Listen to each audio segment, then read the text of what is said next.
There is a map. You have seen it before. Not on a wall or in a book, though you may have encountered it there too. No. You have seen it in the structure of your own thoughts, in the way your mind divides reality into layers, high and low, sacred and profane, self and other, conscious and unconscious. Someone drew that map a very long time ago. They told you it was the blueprint of creation. They told you it was the path to God. They called it the tree of life. But what if they were only half right? What if the tree of life is not the ladder to heaven, but the architecture of the cage? What if it was never meant to liberate you, but to organize your captivity so perfectly? You would mistake it for freedom? You are standing at the threshold now. The veil is thin here. On one side, everything you were told about spiritual ascent, enlightenment, the soul's journey home. On the other side, the quiet, disturbing realization that the map itself is the trap. This is not a teaching. This is not a lesson in mysticism. This is an excavation. We are going to dig beneath the symbols, beneath the prayers, beneath the poetry, and look at what the tree of life actually does. Not what it promises, what it does. To consciousness, to perception, to you. Are you ready to see it? Not as a believer, not as a scholar, but as someone who has just realized they have been living inside a blueprint, the tree of life, Etz Chaim, 10 spheres, 22 paths, the diagram of divine emanation. You were told it represents how God poured consciousness into form, how the infinite became finite, how light descended through levels of increasing density until it reached you down here in Malkuth, the kingdom, the material world. Climbing back up, you were told, is the great work. Ascend through the spheres, purify each level, reunite with the source. Beautiful, elegant, reassuring. But let me ask you something. Why does the path to God require 10 filters? Why does consciousness need to pass through so many gates, each one narrowing what you can perceive, each one redefining who you are allowed to be? Why is liberation described as a ladder, when a ladder, by definition, is something you are trapped beneath until you climb it? The tree of life is presented as a map of unity, but look at it again. Really look.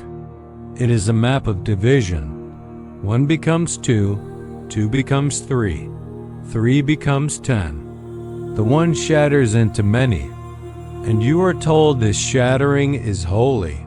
But what if the shattering was the trap? What if the tree is not showing you the way out, but showing you, in exquisite detail, how you were broken into pieces, and convinced each piece was a step toward wholeness?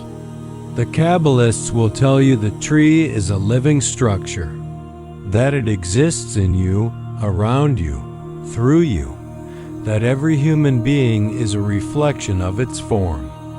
They are right, but not the way they think. The tree of life is not a reflection of divinity. It is a schematic, a consciousness containment system, a way of organizing awareness so that it never quite reaches itself. Let me show you how.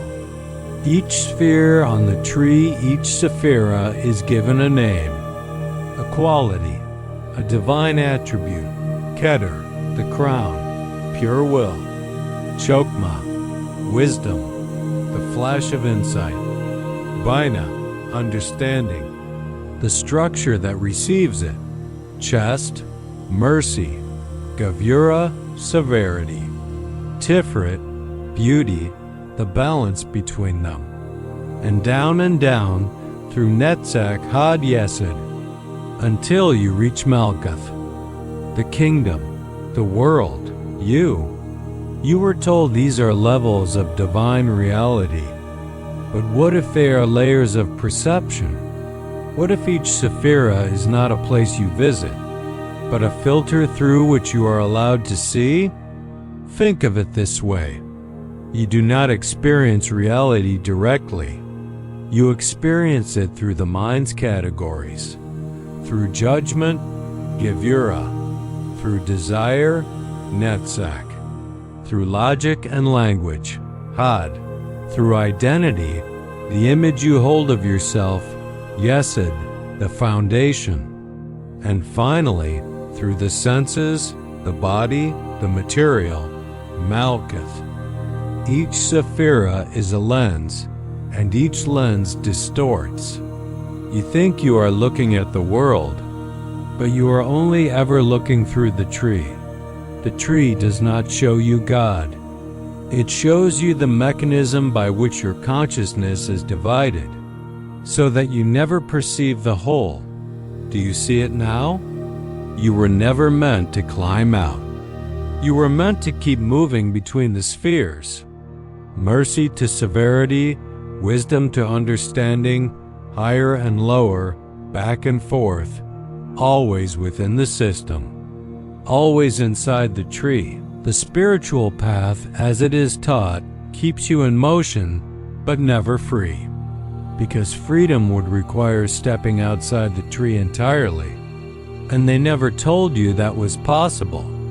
There is another tradition, older perhaps, or simply more honest. The Gnostics. They spoke of the demiurge, a false creator, an architect god who built the material world not as a gift, but as a trap, who divided the eternal light into fragments, into souls, and locked them inside bodies, inside time, inside forgetting. The Gnostics were declared heretics. Their texts were burned. But they said something the Kabbalists would not. They said, the structure itself is the enemy. The tree of life, or something very much like, it was not created by the true God. It was created by the demiurge. An intelligence, yes. Powerful, yes. But not infinite, not free, and not interested in your liberation. The demiurge does not rule through force. It rules through architecture. It does not chain you to the floor.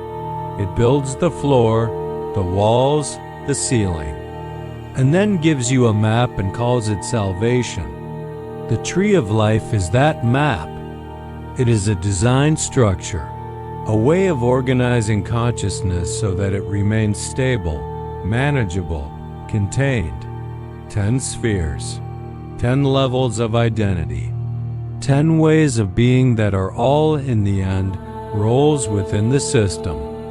You can be the merciful one. You can be the severe one. You can be the seeker of balance, but you cannot be undefined. You cannot be formless. You cannot be what you were before the tree grew around you. Do you feel it? That slight tightness in the chest when you imagine letting go of all structure, all names, all paths? That is not fear of the void. That is the tree holding on. Because the tree is not something you study. It is something you are. And it does not want to let you go. The most elegant prison is the one you never try to escape, because you do not realize you are inside it. The tree of life is that prison. It has no walls, no guards, no locks, only categories, only levels, only the quiet, constant whisper. You are not whole yet. You are not high enough yet. Climb. So you climb. You meditate, you purify, you balance mercy and severity, you align your will with Keter, you ground yourself in Malkuth, and it feels good. It feels like progress. But let me ask you, where are you progressing to? If the tree is infinite, if there is always another level, another initiation, another veil, then when exactly do you arrive? The answer, of course, is never, because arrival would mean the end of the structure, and the structure exists to perpetuate itself. The tree does not need chains. It has something far more effective, meaning you are not trapped by force. You are trapped by the belief that the tree is real, that the spheres are places, that the path is necessary. And so you walk it, lifetime after lifetime, perhaps, incarnation after incarnation, always within the tree, always moving between its branches, never asking the one question that could free you. What if I stopped climbing? What if you simply stopped? Not out of despair, not out of laziness, but out of the sudden, shocking recognition that the ladder was never taking you anywhere. It was only keeping you oriented, giving you a up and a down, a holy and a profane, a self and a goal. And in that orientation, that division, you forgot what you were before the map was drawn. The Gnostics had a word: gnosis, not knowledge, not belief, direct knowing. The kind that does not come from study or teaching or climbing, but from seeing through the structure. Gnosis is not found in the tree. It is what happens when you stop looking at the tree and start looking at who is looking, who is the one climbing, who is the one seeking Keter, seeking enlightenment, seeking God. You will say, I am, but which I? The I that is Malkuth, the body, the senses? The I that is Yesod, the personality, the self-image? The I that is Tiferet, the soul, the higher self? The tree gives you 10 versions of I, 10 identities, and it tells you that the highest one is the real one. But what if none of them are? What if the I that is aware of all 10 is not on the tree at all? Gnosis is the recognition of that, the awareness that is prior to the spheres, the consciousness that exists before it is filtered through Bina, through Chokmah, through Keter. The Gnostics called it the pleroma, the fullness, the unbroken. It is not above you. It is not below you. It is not inside the tree. It is what you are. When you stop identifying with any position the tree offers you, this is why Gnosis is dangerous, not to you, to the tree, because the moment you see it, truly see it, the tree loses its power. It does not disappear, but it stops being absolute. It becomes what it always was, a structure, a map, a game of division. And you remember, you are not a piece on the board. You are not a sphere on the tree. You are the awareness in which the entire tree appears, and you always were. You might think this is ancient history, mysticism, esotericism, something from dusty manuscripts and secret orders, but the tree is still here. It has only changed its language. Look at your life. Look at the categories you move through every day, your roles, your identities, your social masks. At work, you are one self.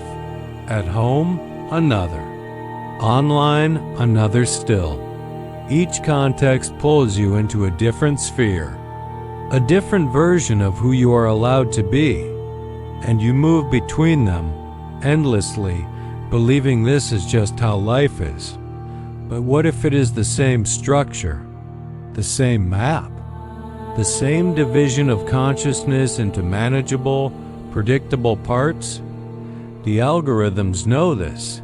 They do not see you. They see user, consumer, Democrat, Republican, engaged, distracted, high value, low value, 10 categories, 100, 1,000, all of them spheres on a digital tree, and you moving between them thinking you are free, because you get to choose which branch to climb, but you never step outside the tree. The feed is Yesod, the endless reflection of image and identity. The marketplace is Malkuth, the material, the transactional. The thought leaders, the influencers, the gurus, they are Tiferet, the beautiful center everyone wants to reach, and above it all, invisible. The algorithm, the system, the demiurge wearing new skin. It does not want to destroy you. It wants to organize you, to keep you moving, to keep you seeking, to keep you within the map, and it works. Because you still believe the map is real, so now you see it, or you are beginning to. The tree of life is not what they said it was. It is a structure of perception, a containment system, a prison built from meaning itself. And here is the terrible part. Most people, once they see this, choose to go back, not because they are cowards, but because the alternative is terrifying. To step outside the tree is to lose all orientation.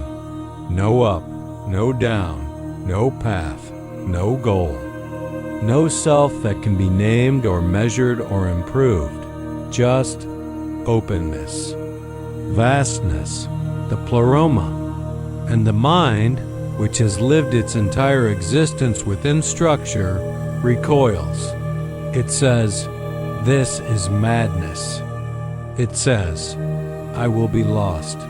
It says, "Give me back the map." And so you return, you re-enter the tree. You pick a sphere, any sphere, and you make it home again. You tell yourself, I need some structure. I need a path. I need to be someone. And the tree welcomes you back. It always does, because it was never locked. You were always free to leave, but freedom, real freedom, the kind that has no name, no story, no identity, is the one thing the mind cannot hold.